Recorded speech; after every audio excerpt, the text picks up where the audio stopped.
बिस्मिल्लाहिर्रहमानिर्रहीम, अस्सलाम वालेकुम। इस वक्त मेरे पीछे जो काम आप होता हुआ देख रहे हैं वो प्याज की नर्सरी शिफ्ट हो रही है, जो कि लेबर हमने सिंध से मंगवाई और वो यहाँ के प्याज लगा रहे हैं। इस वक्त पूरे पाकिस्तान के अंदर जो गर्मियों वाला प्याज है, जो जुलाई से लगना शुरू होता है और सितंबर तक लगता रहता है, वो हॉट टॉपिक बना हुआ। उसकी वजह पूरे पाकिस्तान के अंदर प्याज की फसल का बारिशों की वजह से डिस्टर्ब होना है। सिंध के अंदर तकरीबन 70% के करीब क्रॉप जो सी है वो ख़राब हो चुकी है, वायरस का शिकार हो चुकी है। और पंजाब के अंदर ये क्रॉप इस वक्त बहुत ज़्यादा लग रही है और पंजाब के फार्मर इसको माशाल्लाह बहुत अच्छे तरीके से कर रहे हैं। तो आज की वीडियो के अंदर हम लोग बात करेंगे अपने प्याज के बारे में, जो मैं इस वक्त मास्टर फ्रेश फार्म के ऊपर तकरीबन 80 एकड़ के ऊपर लगा चुका हूँ और अभी हम मुसलसल आगे लगाते हुए जा रहे हैं और 20 सितंबर पे हम जाके इसको एंड करेंगे। सर्दियों में हम तकरीबन 350 एकड़ के ऊपर प्याज लगाएंगे, तो उसके बारे में इंशाल्लाह हम बात करेंगे। तो सबसे पहली चीज़ इसकी तैयारी के बारे में अगर बात करें और उसके टाइम के बारे में अगर बात करें, तो मैंने ये देखा है कि अगर मानसून का स्पेल बहुत ज़्यादा लंबा हो जाए तो जिन लोगों ने जुलाई के अंदर ये प्याज लगाया हुआ होता है वो कोई बहुत अच्छा उनकी ग्रोथ नहीं होती, वायरस का शिकार हो जाता है। और जो लोग मानसून का स्पेल गुजरने के बाद मतलब सितंबर के अंदर लगा रहे हैं, उनकी सक्सेस रेशो काफ़ी ज़्यादा है।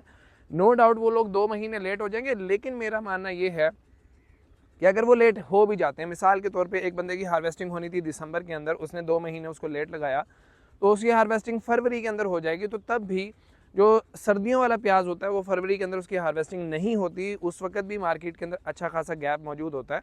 तो चाहे आप दिसंबर के अंदर हार्वेस्टिंग करें, जनवरी के अंदर करें, फरवरी के अंदर करें, आपको बहुत ही अच्छी प्राइस मिलने वाली है। तो लगाने के हवाले से जो बेहतरीन टाइम है मेरे हिसाब से वो 1 अगस्त के बाद से शुरू होता है। हम लोगों ने 6 अगस्त को पहली स्विंग की थी और हम अभी तक स्विंग करते हुए आ रहे हैं। तो कंप्लीट डाटा इंशाल्लाह आने वाली वीडियोस के अंदर मैं आप लोगों के साथ शेयर करूंगा। ज़मीन की तैयारी के हवाले से मैंने एक वीडियो बनाई है जिसके अंदर मैंने ज़मीन की तैयारी के बारे में कम्प्लीटली गाइड किया कि आपको किसी भी क्रॉप के बारे में ज़मीन कैसे तैयार करनी है। उसका लिंक आ रहा होगा, आप वहाँ जाके उस वीडियो को देख सकते हैं।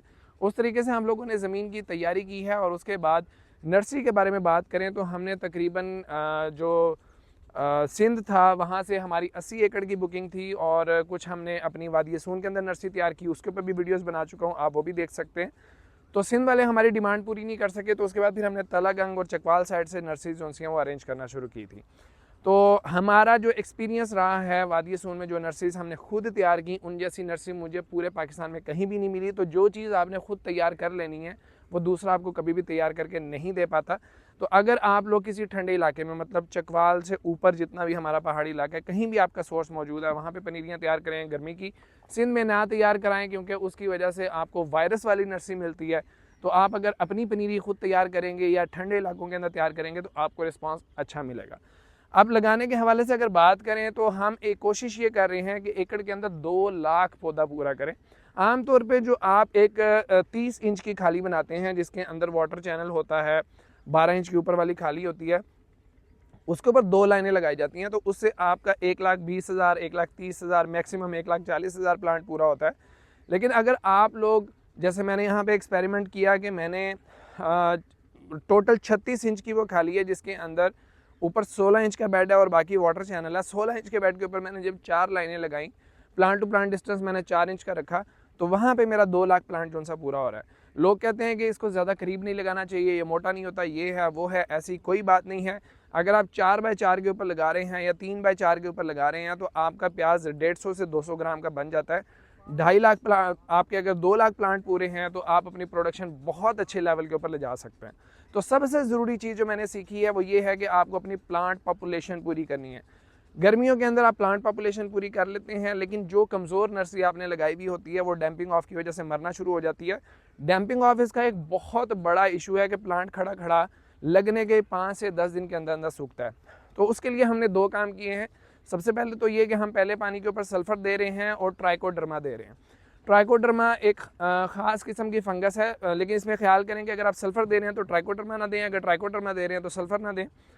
ट्राइकोडर्मा एक ख़ास किस्म का फंगस है, ऑर्गेनिक फंगस है, जो फंगस को, यानी बीमारी, जो बीमारी का सबब बनती है फंगस, उसको ख़त्म करती है।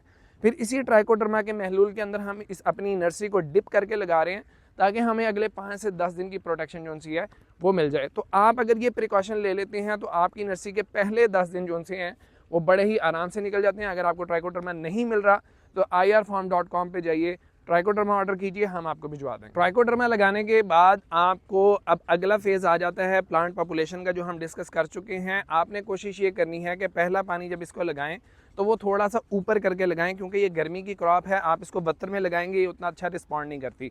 तो ये जो सिंध से हमारी लेबर आई हुई है, बहुत ज़्यादा ट्रेंड लोग हैं ये, और ये पानी खड़े पानी के अंदर ही लगाते हैं, तो उसकी वजह से मोर्टेलिटी रेशो काफ़ी कम हो जाती है। दूसरा पानी आपको 3 दिन के बाद लगाना है, और उसके बाद फिर आप रूटीन के मुताबिक 6 दिन या 8 दिन के बाद जो है वो अपने पानी लगा सकते हैं। उसके बाद गर्मियों वाले प्याज के अंदर डैम्पिंग ऑफ के बाद जो प्लांट के मरने का इशू है, इसके बाद जो सबसे बड़ा इशू आता है वो है वीड्स का कंट्रोल। तो जड़ी बूटियाँ जो सी होती हैं उनमें बाकी सारी जड़ी बूटियाँ एक साइड पे और डीला एक साइड के ऊपर होता है। अगर आपकी फील्ड के अंदर कोई भी जड़ी बूटी है आप उसको कंट्रोल कर सकते हैं, अगर डीला है तो आप उसको कंट्रोल नहीं कर पाएंगे। 10 से 20% अगर हो तो वो कंट्रोल हो जाता है। तो हमने क्या किया था कि हमने तकरीबन जून के बाद अपनी ज़मीनें जहाँ पे हमने प्याज लगाना था उनको पानी लगा के डीले को ग्रोथ करवाई, और उसके ऊपर हमने ग्लाइफोसेट स्प्रे किए और डीले को अच्छी तरह से जड़ से ख़त्म किया, और वो ज़मीनें जब साफ़ हो गई तो हमने उसके अंदर प्याज लगाया। अब इस पे ऐसा नहीं है कि जड़ी बूटियाँ नहीं उगेंगी या डीला बिल्कुल ही नहीं उगेगा, लेकिन जो उगेगा वो कंट्रोल के काबिल होगा। अब अगला फेज़ आता है कि आपने इसको किसी भी स्प्रे के ज़रिए से कंट्रोल करना है। तो वह स्प्रे 24 घंटे के अंदर स्प्रे किया जाता है। उसमें प्री एमरजेंस जो स्प्रेज हैं जो मशहूर हैं वो मैं आपको 5 बताऊँगा। सबसे पहले जो डिज़ाइन किए गए हैं, बनाए गए हैं सिर्फ़ और सिर्फ प्याज और लहसुन के लिए, उसके अंदर एक एग फार्मा का फेज़र है, और दूसरा तारा ग्रुप का बेलमाउंट है, तीसरा जो हदफ है जो काफ़ी मशहूर है। मेरे हिसाब में सबसे गंदा रिज़ल्ट जौन सा है वो हदफ का था, और उसके बाद फेज़र और बेलमाउंट जौन से थे वो बराबर थे। ये न्यू केमिस्ट्रीज़ हैं, इनमें कुछ नई चीज़ें ऐड की गई हैं जिसकी वजह से इनके रिज़ल्ट्स बहुत अच्छे हैं। तो फेज़र एक अच्छा ऑप्शन है, बेलमाउंट एक अच्छा ऑप्शन है। हदफ प्री एमरजेंस बिल्कुल बकवास है।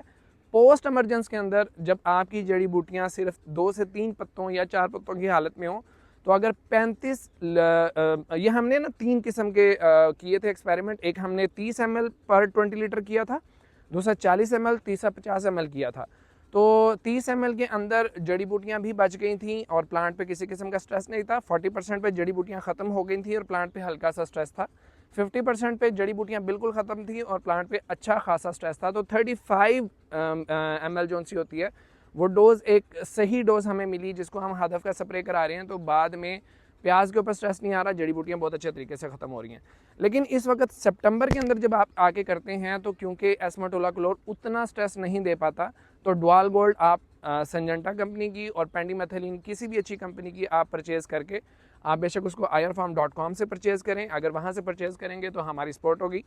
आप वहाँ से परचेज़ करके उसको 800 ml जो एस्माटोलाक्लोर डुआल गोल्ड के नाम से भी आती है और पेंडीमेथिलीन 500 ml के हिसाब से पूरे एकड़ के ऊपर अगर आप स्प्रे कराएंगे तो आपकी ज़मीन जड़ी बूटियों से बिल्कुल पाक साफ़ होगी।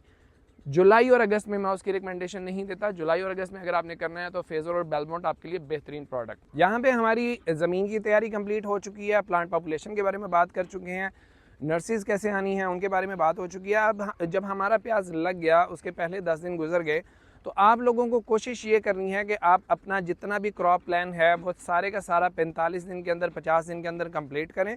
ये क्रॉप टोटल जो सी है वो 130 से 40 दिन की होती है। आपको 45 से 50 दिन के अंदर अपना क्रॉप प्लान पूरा करना है। उसके ऊपर मैं एक अलग से वीडियो बनाऊंगा।